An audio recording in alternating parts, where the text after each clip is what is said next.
Exam तो serious है, हम लोग एग्जाम क्यों देने जाएंगे? एग्जाम तो आदरणीय मुख्यमंत्री जी का होने वाला है। अब तो सामने इलेक्शन है, उसमें वो एग्जाम देंगे, 5 साल पर उन लोगों का एग्जाम होता है। हम लोग को एग्जाम क्या देना है? हम लोग को एग्जाम हम लोग देंगे, हम लोग को बीओ बना दीजिए ना, उसके लिए एग्जाम दीजिए। यार ही नहीं, दुनिया के किसी भी कानून में ऐसा नहीं है कोई प्रोविजन जिसके तहत किसी भी कर्मचारी को एक सेवा शर्त के तहत आप बहाल कर लीजिए और 60 साल के लिए बहाल कर लीजिए, बाद में एक नई नियमावली इंट्रोड्यूस करके और कहिए कि अब आपकी सेवा इस नियमावली के तहत होगी और एक परीक्षा और दीजिए, नहीं तो आपको सेवा से हटा देंगे। जब आप पहले किसी एक नियमावली के तहत 60 साल की सेवा तय कर दिए, तो फिर दूसरी नियमावली के तहत उसी कर्मचारी को ला करके और बीच में कहिएगा कि परीक्षा दे दीजिए और नहीं तो आपको हम हटा देंगे। ऐसा चलेगा? ये कोई कानूनी बात? ये तो एक अंधा आदमी भी, ये जो माइंडलेस आदमी होगा वो भी बता सकता है इतनी बात। हमारे विभाग के अधिकारी लोग परीक्षा नहीं चाह रहे हैं, लेकिन मुझे लग रहा है कि माननीय मुख्यमंत्री जी की परिक्रमा करने वाले जो कुछ पॉलिटिशियन हैं, वो लोग मुख्यमंत्री जी को गुमराह कर रहे हैं। पूरे इंडिया में हमारा बिहार बोर्ड आगे निकल गया। कैसे आगे निकल गया? हमारे बच्चे आगे निकल गए। कैसे निकल गए? शिक्षकों के बल पर। शिक्षक सक्षम है और सक्षम शिक्षकों पर सवाल नहीं होना चाहिए और परीक्षा असंवैधानिक है, परीक्षा ये नहीं ले सकते हैं। इसको तुरंत वापस लेना चाहिए, इस प्रावधान को। अगर नहीं लेंगे तो मामला कोर्ट में जाएगा और कोर्ट में जाएगा तो कोर्ट इसको सिरे से तुरंत खारिज करेगा। की औकात नहीं है।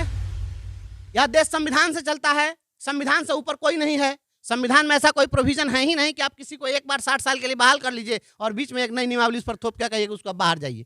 ऐसा प्रोविजन नहीं है, असंवैधानिक है और संविधान से ऊपर कोई व्यक्ति नहीं हो सकता है। इसलिए ऐसे जो लोग भी हैं गलत कर रहे हैं, इन लोगों को तुरंत वापस लेना चाहिए। नमस्कार, मुजफ्फरपुर देख रहे हैं आप। मेरा नाम है उत्तम कुमार। देखिए, बिहार में लगभग 4 लाख नियोजित शिक्षकों के लिए अच्छी खबर है, उन्हें राज्यकर्मी का दर्जा दिया जाएगा। लेकिन राज्यकर्मी का दर्जा पाने के लिए उन्हें एग्जाम भी देना पड़ेगा।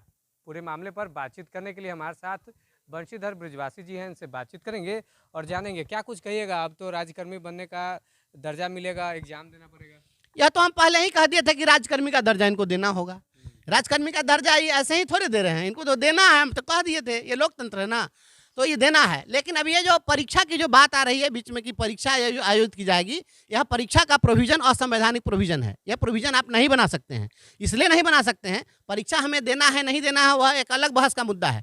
ये लेकिन ये परीक्षा का प्रोविजन नहीं बना सकते हैं, ये एक अलग बात है। यह बिल्कुल कानूनी रूप से गलत है और शिक्षा विभाग के जो आला अधिकारी हैं उनसे कहना चाहते हैं कि कोई भी इस प्रकार का काम न करें जिससे आपकी किरकिरी हो। अभी हाल ही में आपने देखा कि जिस प्रकार से आदेश जारी किया गया कि कोचिंग संस्थान जो है विद्यालय अवधि में नहीं चलेंगे और हाईकोर्ट में गया तो निरस्त हुआ कि नहीं? अभी तुरंत चले गए थे कि सुप्रीम कोर्ट में एक केस फाइल कर दिए कि वहाँ पर बीएड वाले लोगों को भी हमको बहाल करने का छूट दे दीजिए। सुप्रीम कोर्ट में जाके मुंह की खाए हैं कि नहीं? तो इस कोर्ट में जाकर के जो हारेंगे, कोर्ट में जो बेइज्जत होंगे, उससे बढ़िया है कि इसको अभी आप आपत्ति मांगे हैं, हम लोग आपत्ति दर्ज करा रहे हैं, इसको आप वापस ले लीजिए। इसलिए कि बिहार ही नहीं, दुनिया के किसी भी कानून में ऐसा नहीं है कोई प्रोविजन जिसके तहत किसी भी कर्मचारी को एक सेवा शर्त के तहत आप बहाल कर लीजिए और 60 साल के लिए बहाल कर लीजिए, बाद में एक नई नियमावली इंट्रोड्यूस करके और कहिए कि अब आपकी सेवा इस नियमावली के तहत होगी और एक परीक्षा और दीजिए, नहीं तो आपको सेवा से हटा देंगे। जब आप पहले किसी एक नियमावली के तहत 60 साल की सेवा तय कर दिए, तो फिर दूसरी नियमावली के तहत उसी कर्मचारी को ला करके और बीच में कहिएगा कि परीक्षा दे दीजिए और नहीं तो आपको हम हटा देंगे। ऐसा चलेगा? ये कोई कानूनी बात? ये तो एक अंधा आदमी भी, ये जो माइंडलेस आदमी होगा वो भी बता सकता है इतनी बात को। और जो आईएएस लोग होते हैं, बीपीएससी के पदाधिकारी होते हैं, वो लोग कंपटीशन देते हैं उससे पहले पॉलिटी पढ़ते हैं, कॉन्स्टिट्यूशन लोग बहुत बढ़िया से पढ़ते हैं। तो लोग कैसा कॉन्स्टिट्यूशन पढ़ा? हम लोग तो पहला से 5वां तक के बच्चा को पढ़ाते हैं तो 20 तक पहरा सिखाते हैं, कहारा सिखाते हैं, हर्षिकार दीर्घिकार, तब भी इतनी बात जानते हैं और ये लोग नहीं जानते हैं। मुझको लग रहा है कि हमारे जो आला अधिकारी हैं शिक्षा विभाग के, वे सभी लोग सहमत हैं। क्योंकि जो जानकारी मिली थी उसमें पिछले दिनों वीसी जो हो रही थी पदाधिकारियों की, तो उससे कुछ बातें आई थी कि वीसी में आदरणीय अपर मुख्य सचिव महोदय ने यह पूछा था कि आप लोग कुछ सुझाव दीजिए।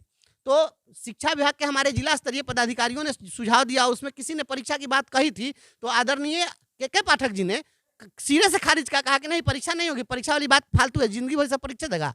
तो हमारे विभाग के अधिकारी लोग परीक्षा नहीं चाह रहे हैं, लेकिन मुझे लग रहा है कि माननीय मुख्यमंत्री जी की परिक्रमा करने वाले जो कुछ पॉलिटिशियन हैं वो लोग मुख्यमंत्री जी को गुमराह कर रहे हैं और उनको ये बताना पड़ेगा कि ये बिल्कुल शिक्षक और सरकार के बीच टकराहट पैदा करने वाले जो लोग हैं, ऐसे ही लोग हैं जो चाहते हैं कि हमेशा ये टकराहट बनी रहे। और शिक्षा मंत्री के भी विरोधी हैं वे लोग जो इस तरह का प्रोविजन बनवा रहे हैं और डलवा रहे हैं, क्योंकि वो लोग चाहते हैं कि शिक्षा मंत्री को हमेशा फेल्योर दिखाया जाए। बिहार में जो शिक्षक होते हैं वो कहीं ना कहीं बच्चों को पढ़ाकर अफसर बनाते हैं, उच्च पद पे पहुंचाते हैं। अब उन शिक्षकों को भी परीक्षा देना पड़ेगा। शिक्षक देखिए, शिक्षक को परीक्षा से कोई बहुत ही नहीं, हम तो परीक्षा लेते देते रहते हैं, हमारी तो हर दिन परीक्षा होती रहती है, हमारी परीक्षा तो हर दिन बच्चा लेता है।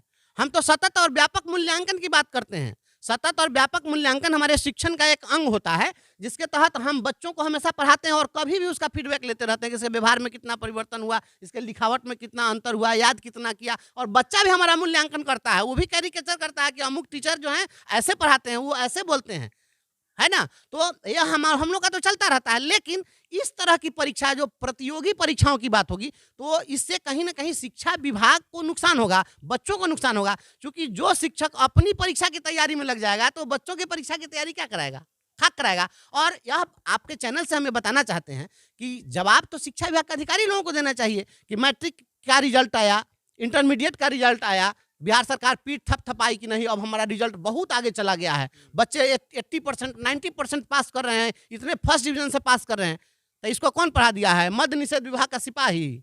अरे इसको शिक्षक ने पढ़ाया है। तो जब शिक्षक सक्षम नहीं है तो इतना रिजल्ट कैसे दे रहा है? और जब इतना रिजल्ट दे रहा है तो फिर अब उसकी सक्षमता की अब कौन सा सवाल होता है? हमारी सक्षमता, हमारी कॉम्पिटेंसी, हम कितने योग्य हैं, इसका मूल्यांकन रिजल्ट से पता चलता है। वह केवल आंसर शीट रंगने से नहीं होता है। बच्चों का विकास कितना हुआ, रिजल्ट आपको कितना मिला, आउटपुट कितना मिला, इसके आधार पर शिक्षकों का मूल्यांकन होना चाहिए। ऐसा नहीं है कि दिन भर चक्की चले और 100 ग्राम आटा नहीं लिखते, ऐसी चक्की चलाने से कोई या पता इससे चलेगा कि आपने रिजल्ट कितना दिया। रिजल्ट हम दे रहे हैं बेहतर। आज पूरे इंडिया में हमारा बिहार बोर्ड आगे निकल गया। कैसे आगे निकल गया? हमारे बच्चे आगे निकल गए। कैसे निकल गए? शिक्षकों के बल पर। शिक्षक सक्षम है और सक्षम शिक्षकों पर सवाल नहीं होना चाहिए। और परीक्षा असंवैधानिक है, परीक्षा ये नहीं ले सकते हैं, इसको तुरंत वापस लेना चाहिए इस प्रावधान को। अगर नहीं लेंगे तो मामला कोर्ट में जाएगा और कोर्ट में जाएगा तो कोर्ट इसको सिरे से तुरंत खारिज करेगा। तो शिक्षा विभाग की किरकिरी होगी, उस किरकिरी से बचने के लिए इनको चाहिए कि ये खुद से वापस ले लें। हम यही मांग करते हैं। इसमें एक चीज़ ये भी है कि 3 बार परीक्षा मतलब दी जाएगी, अगर उसमें असफल होते हैं तो उनको हटा दिया जाएगा। किसी की औकात नहीं है। यह देश संविधान से चलता है, संविधान से ऊपर कोई नहीं है। संविधान में ऐसा कोई प्रोविजन है ही नहीं कि आप किसी को एक बार 60 साल के लिए बहाल कर लीजिए और बीच में एक नई नियमावली उस पर थोप क्या कहिए उसको बाहर जाइए। ऐसा कोई ऐसा प्रोविजन नहीं है, असंवैधानिक है और संविधान से ऊपर कोई व्यक्ति नहीं हो सकता है। इसलिए ऐसे जो लोग भी हैं गलत कर रहे हैं, इन लोगों को तुरंत वापस लेना चाहिए इस प्रोविजन। बिल्कुल नहीं, कोई शिक्षक सहमत नहीं है। हम लोग सारे लोग इसका विरोध करेंगे। हालांकि अभी ये प्रारूप है, ये कोई फाइनल नहीं है, प्रारूप है, सुझाव मांगा गया है। हम सुझाव दे रहे हैं, अपनी आपत्ति हम दर्ज कर रहे हैं मजबूती के साथ और बिंदुवार एक एक चीज पर हम आपत्ति तैयार कर रहे हैं और सब चीज हम जाकर के डायरेक्टर सेक्रेटरी को देंगे। प्रारूप तैयार हो जाता है, सब चीज ठीक हो जाता है, तो क्या एग्जाम देने जाइएगा? एग्जाम तो सीरियस है। हम लोग एग्जाम क्यों देने जाएंगे? एग्जाम तो आदरणीय मुख्यमंत्री जी का होने वाला है। अब तो सामने इलेक्शन है, उसमें वो एग्जाम देंगे। 5 साल पर उन लोगों का एग्जाम होता है। हम लोग को एग्जाम क्या देना है? हम लोग को एग्जाम हम लोग देंगे, हम लोग को बीओ बना दीजिए ना, उसके लिए एग्जाम दीजिए, हम दे देंगे, कोई दिक्कत नहीं है। शिक्षक थे, शिक्षक ही रह जाएंगे, इसके लिए कौन एग्जाम? आप बीओ बनाना है, डीओ बनाना है, आरडीडी बनाना है, डिपार्टमेंटल प्रमोशन कर दीजिए, मास्टर से ऑफिसर बना दीजिए। हम परीक्षा देने के लिए तैयार हैं, लीजिए ना, उसमें आप जितना टाइट एग्जाम लेना है ले लीजिए। हमारे साथ जुड़ने के लिए आपका धन्यवाद। देखिए, जो शिक्षक को राज्यकर्मी का दर्जा दिलाने के लिए जो एग्जाम लेने का जो प्रारूप तैयार किया गया है, उसका जो इन्होंने विरोध किया है और बोला है कि इस फैसला को जो है जल्द लेना होगा। और एग्जाम तो मुख्यमंत्री नीतीश कुमार का होने वाला है चुनाव में। बने रहिए आप हमारे साथ, देखते रहिए मुजफ्फरपुर आओ।